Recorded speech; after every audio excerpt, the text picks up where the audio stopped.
Hello friends, welcome back to Aaron's Anxiety. I am your host Aaron, your personal guide through anxiety. So, before we get started, I like you guys. You guys are great. I love you. Just thought I was going to say like, comment, subscribe. Didn't you? Well, I did it, but do it anyway. Also, if you're new and you want to check out, if you like this content, you want a little bit more of this content, you can always check us out on Facebook, the Aaron's Anxiety Family Group, which is a great group of, I wish I was good at editing. I could put Aaron's Anxiety Family.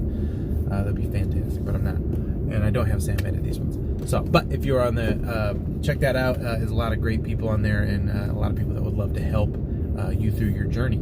You know what I mean? A lot of people at different stages of the journey, so we have a lot of different perspectives, and it helps tremendously. All right, so today's topic of discussion, a couple things. One is going to be sleep. Sleep is very important, as you know, for getting your mental health on the ball. And I was watching recently, I wasn't able to finish it, and I'm planning on going back and finish it. I kind of just got it started for the most part. I like to listen to podcasts, and Joe Rogan's podcast, of course, is my favorite one. And he had a guy on who was a sleep specialist, and crazy cool, interesting stuff this guy was talking about as far as like your sleep goes and how it affects your brain and your mood and how you perceive the world around you and things like that.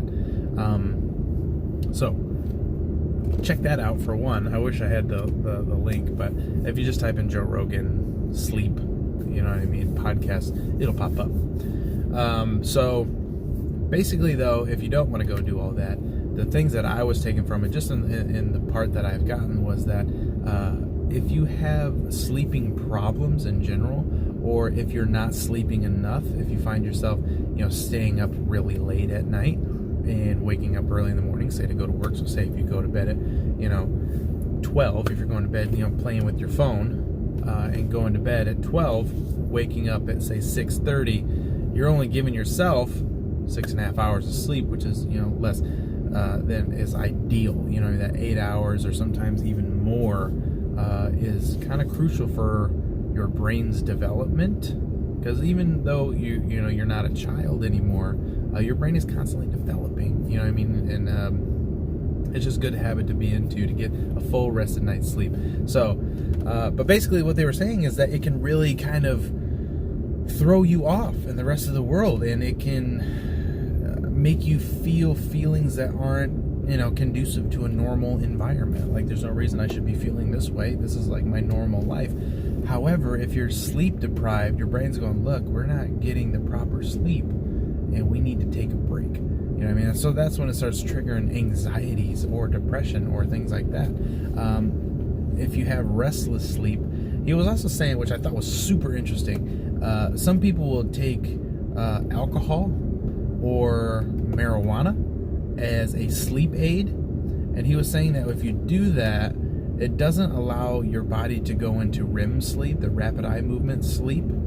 And that creates all kinds of problems, because that's a very important part of sleep. And that's a part of sleep that you can actually catch up on. Like, your brain will, once that rapid eye movement sleep, because it does a lot of healing and things and stuff in that time. And so it will hold on to, hey, this guy is in the negative for his rapid eye movement sleep. So let's kind of counter this balance and keep a checking account of how much rapid eye movement sleep he's getting. That way, if you don't get enough, they'll give you more later. It's kind of a really cool thing that he was talking about.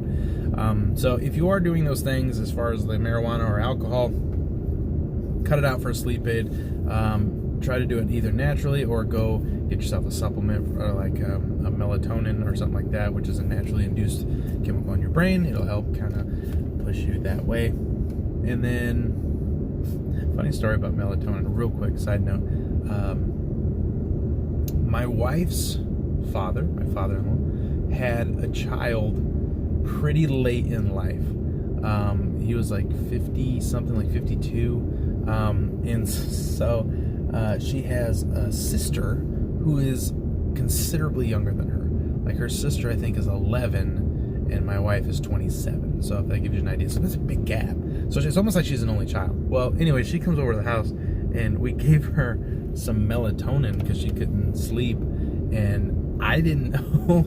Apparently she takes melatonin at home, and I talked to her mom, and her mom was like, oh, well, just, she just takes melatonin. It's kind of a sleep aid if she's having trouble, blah, blah, blah. And so I said, okay, well, how much melatonin do you take? And at the time, she was 9, 10, just like a couple years ago. She goes, oh, I just take a pill. And so I don't know why my brain decided to trust a 10-year-old child when it come to dosage. So I gave her a pill. Well, come to find out, she takes a pill of regular children's melatonin. Apparently it's, probably flavored, chewable, and, I don't know. I give her an adult melatonin one, and I was like, it wasn't until later that I was like, oh, maybe that was too much. Wait, she didn't say. And at that time I looked over to her, and it had been like 20 minutes, and so Sam was like putting her hair in a braid or something like that, and I looked at her sister, and she's just like off in another world, man. She was just trying so hard, just because Sam's back there. Sam can't see her face, and she's just like out of it. As I said, hey Sam, I think we should let her go to sleep. But anyways, that was my side melatonin story. But anyways, so those things will help get you to sleep.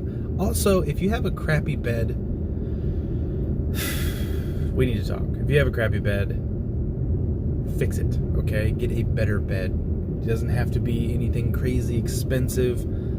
Just get yourself a better bed. And even for a cheap, better solution, you can always go to Walmart, and for, I think they're like $89, it's a topper, and it's just like a little foam topper that goes over your mattress. At least do that for yourself, because keep in mind, it's been said before, I'll say it again, 1/3 of your life is spent sleeping, at least 1/3. So that being said, why wouldn't you pay the money?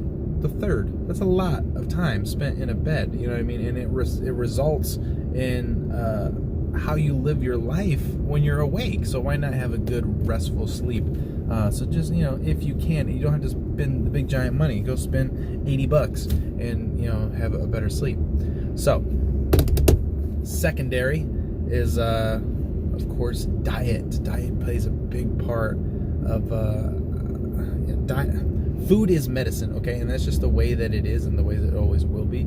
I mean, I am a beekeeper, okay? And I could not believe how many, medicinal properties bees produce. As far as, you can take, honey and mix it with, different kinds of essential oils and stuff like that. And it's antifungal, antibacterial, antimicrobial, even teeny tiny. So it's a very effective way to heal yourself. Well, even outside of that, the regular food is the best way to keep your brain active and healthy. Exercise, things like that. There are people that are even on the Aaron's Anxiety Family page that they didn't take any medication when they were going through the thicket or things like that. Their story, I've read several of them. Oh, hey, I was having problems. I was having panic attacks. I was having blah, blah, blah. And I got myself on a diet that was conducive, like a ketogenic diet, or something like a low calorie or a low carbohydrate diet, because carbohydrates kind of inflame things. So you don't get the crash and things like that.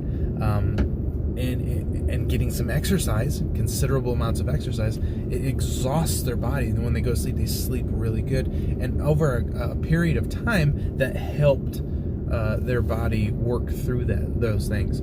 So a sedentary lifestyle is kind of, it's going to be bad. You know what I mean? As much as, I don't want to tell anybody to get up and run a block, because I could sure use to run a block as well. It's not going to be great for you to just kind of sit around. So if you can, and if you have the ability, get some exercise, go for a walk, things like that. It'll help tremendously with your anxiety.